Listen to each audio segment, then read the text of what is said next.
Well, hello to all my YouTube friends out there.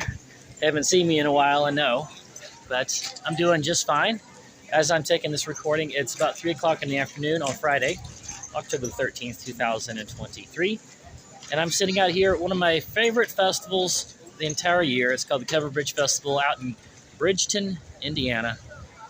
And no, I'm not doing vlogs anymore, like I said before, unless I get something that's a real milestone or bucket list event. But I have started uploading shorts. And the project I'm working on right now is something called InkTober. It's where you make an original ink drawing or painting, whatever you want to call it, each day of the month and upload them that day. You can't do like 2 in one day and then upload them 2 consecutive days. It has to be one that you've done on that day, every day of the month for the entire month of October. And so far, I've done 12, and I have consistently made a new original painting every day of the month, and I've made a YouTube short out of each picture. And I'm really proud of it, too. I think they've all been coming out really well. Made little time lapses. I'm keeping it down to 50 seconds a piece. But as of right now, not a single one of them has had more than 100 views.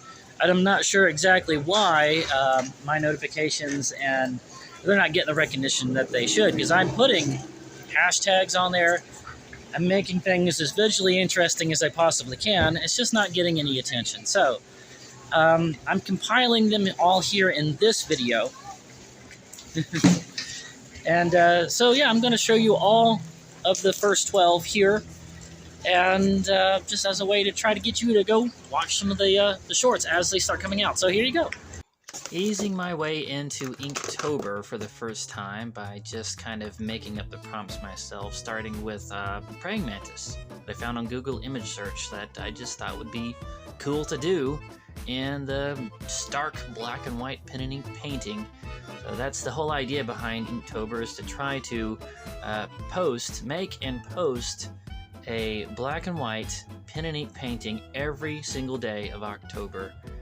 And it's a challenge that's been around for a while. I think there are some prompts that you're supposed to go by, or a theme you're supposed to go by. I'm not doing that. I'm just, I'll be lucky if I can get every day, because I am going to be traveling some days. But here's the first one.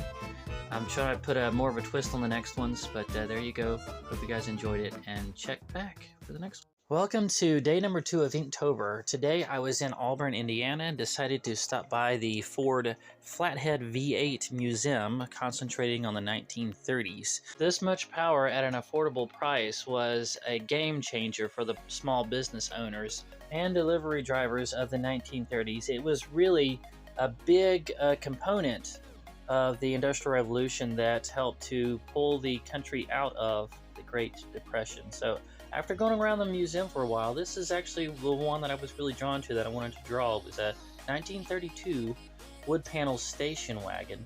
It's actually only a 4-cylinder, but I thought it came out pretty good. Let me know what you think. And to think this is what plug wires look like at one point. Quite literally wires that just wound around the top of the spark plug. That's it. Simple. And quite dangerous. Welcome to InkTober day number 3, and today I'm trying my hand at what I call coffee shop art. Now there's a few rules that you have to go by when making this kind of art. First off, it has to be done with what looks to be effortless, single thickness, black brush strokes. And I'm using a Tombow brush pen, so this definitely still qualifies as part of InkTober.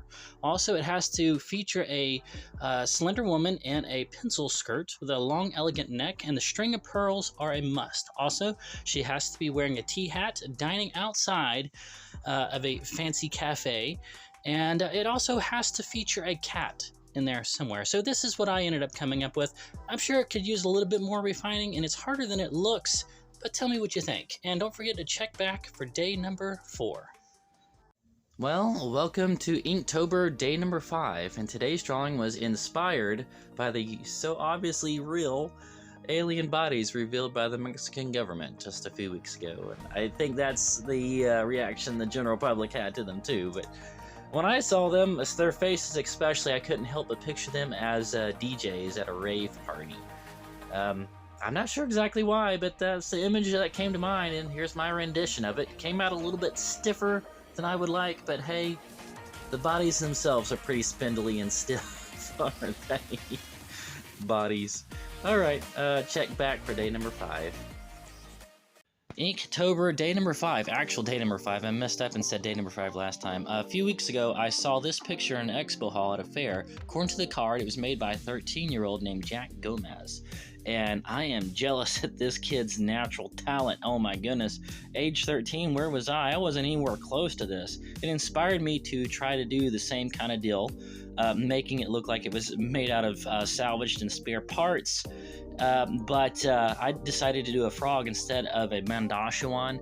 This is the best I could come up with. I don't think it has the same charm or feel as that original, but it was the best I could do. So let me know what you think, and don't forget to check back for day number 6.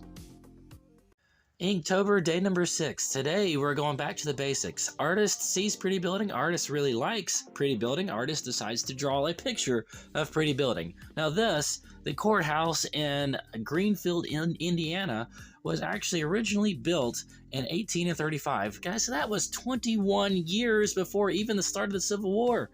Johnny Appleseed was still planting orchards at the time this building was originally built. Now, I'm sure it's probably had a few renovations, add-ons, improvements, and retrofits over the years until it is what you see it as now. But still, that is a lot of history. It's 188 years. Now, to be fair, this is not my first time drawing a courthouse like this. I've done this many times. As a matter of fact, it feels a little unfinished because normally I watercolor it after this. But still, I think it came out pretty good. And so let me know what you think, and be sure to check back for day number 7. Inktober, day number 7. Now today, I was thinking what looks good in black and white.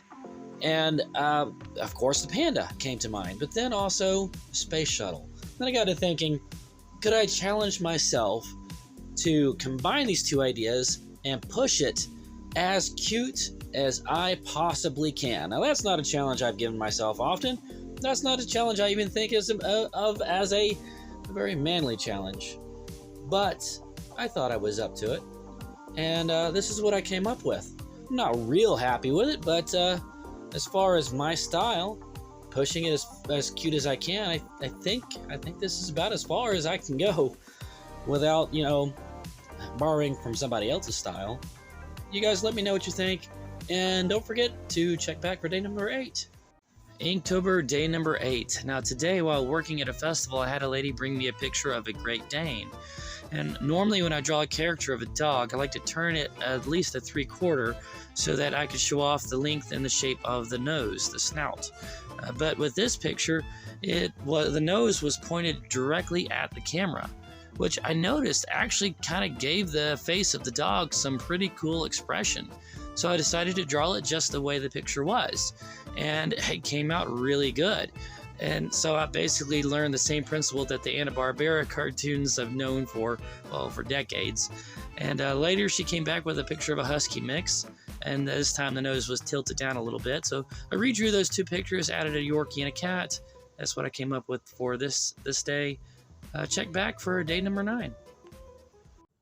Inktober, day number 9, and today it was a rare day off between festivals, and I actually had time to do a little fishing. There's a little RV park that I'm staying at, had some private fishing lakes, and so that's what I ended up doing. I didn't catch anything big enough to eat, mind you, maybe enough to make a sushi roll or two, but I wasn't really up to doing that. I just threw them back.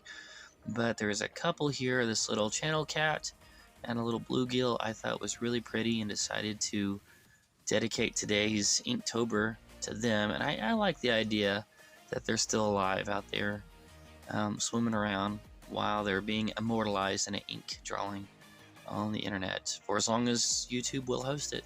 Check back for day number 10. Welcome to Inktober, day number 10. Today's inspiration came from kind of a weird place. A piece of graffiti I saw in a restroom in Chicago a few weeks ago. I had to take a picture of it. It just looked so cool and stylized. And then I saw this picture of a carving in a book about Native Americans a few weeks after that. And then today it just struck me. What would happen if I tried to combine these two styles? What would that come out like? And after a few attempts, this is what I came up with. I kind of like it. I think it's neat. And, well, that's all I got for today. Hope you guys enjoyed it. Let me know what you think down in the comments. And don't forget to check back for day number 11. Inktober, day number 11. And somewhere out in Bridgeton, Indiana, there is a piece of history just sitting out rusting beside the porta-johns. This is what used to be a horse-drawn fire wagon. I can't call it a fire truck because it certainly isn't. It's a fire wagon. And that contraption there on the front was some kind of pump. I don't know what it ran on. Steam, maybe? It would be used to pump the water out of that big half-wooden barrel-looking thing and put out fires. That was the way they did it at one point. Let me know what you guys think. And be sure to come back for day number 12. Inktober, day number 12. When an artist decides to draw a nature scene or landscape, they tend to pick something with plenty of midground, foreground, background, contrasting colors, water, things in the distance, features like that. But I think they sometimes lose sight of the simple elegance of the nature close-up. And so that doesn't get quite as much attention. And that's not something I normally do. And it's even harder to do in black and white, but I made a good attempt, and I think it came out all right. Let me know what you think, and don't forget to check back for day number 13.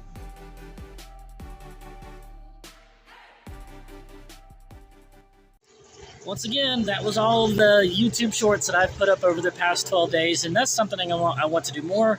I think I'm going to branch out to other platforms, probably first TikTok, but we'll see how it goes. See you on the next one.